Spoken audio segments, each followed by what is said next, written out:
This is my second of 2 video blogs on the topic of friendships. I have to tell you, though, that the first video garnered more emails and messages than any other video that I've done to date.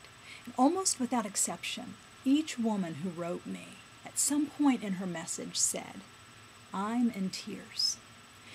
The need for a close, trusted, loyal, intimate relationship is very real, and it is such a deep need for so many of us as women.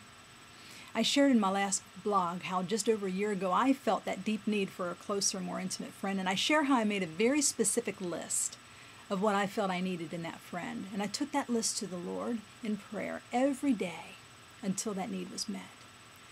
But I spent the 2 years prior to that hanging out with just me and God. It was a very long period in my life where God was clearly teaching me to depend on Him and Him alone. And some days it was my pain that drove me to Him. Other days it was purely my love and my adoration for Him and my longing to just be in His presence. He became my best friend, the one that I could not wait to just sit and talk to. And I can't tell you that I've ever experienced anything like that before in my life. He was my comfort, my sustenance. He was my confidant. I tell Him everything, everything. I talk to Him all day long, and there's nothing that I don't tell Him. And He still is all of those things to me. I love what John 15:15 says. Jesus says, "I no longer call you servants, because a servant does not know his master's business. Instead, I have called you friends.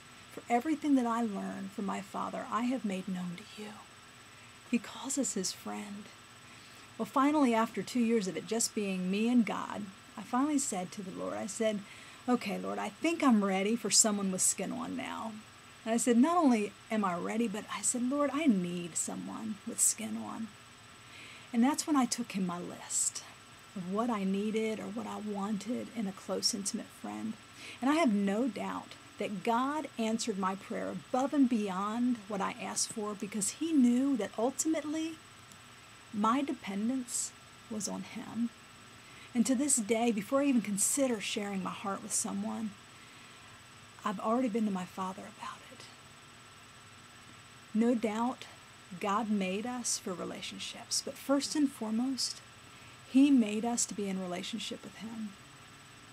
I have a couple of friends whom I consider to be my best friends in life, and I will tell you that I have some kind of contact with them on almost a daily basis, if not every single day.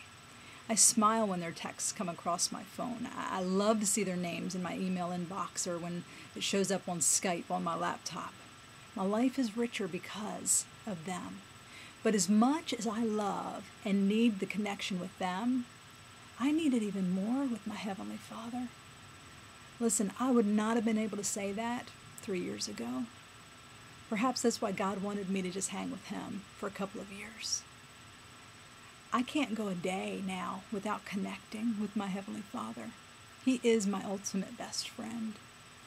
Some of you watching this, you're smiling and you're shaking your head saying, "Yes, Shelley, I know, I get it. That's how it is with me." But for some of you, you're not really sure how to get to that point of truly knowing your Heavenly Father is your best friend. Listen, I can relate. I was there just 3 years ago. Listen, the only way to become close, intimate friends with anyone is to spend time with them. Talk to them. Get to know their heart. It's really that simple with our Heavenly Father. You will only experience Him as your best friend as you spend time with Him, as you get to know His heart for you. And then something amazing begins to happen as you get to know His heart and you really get to know Him. You get to trust Him on an entirely different level that you've never experienced in your life. Can I challenge you today to just determine that He's the one that you run to before you pick up the phone to call your friend? Talk to Him about everything, everything. Sit down and just read His Word until you hear His voice speak to you. The more you hear His voice, the more you'll long to sit at His feet. If you're looking for a close, intimate friend with skin on, seek God with all your heart. Make sure He is your closest, most intimate friend, first and foremost, above all others. And then make up your list and take that list of what you would feel like you need and want in a close, intimate friend with skin on. And just watch how he answers your prayer above and beyond anything that you could hope or dream.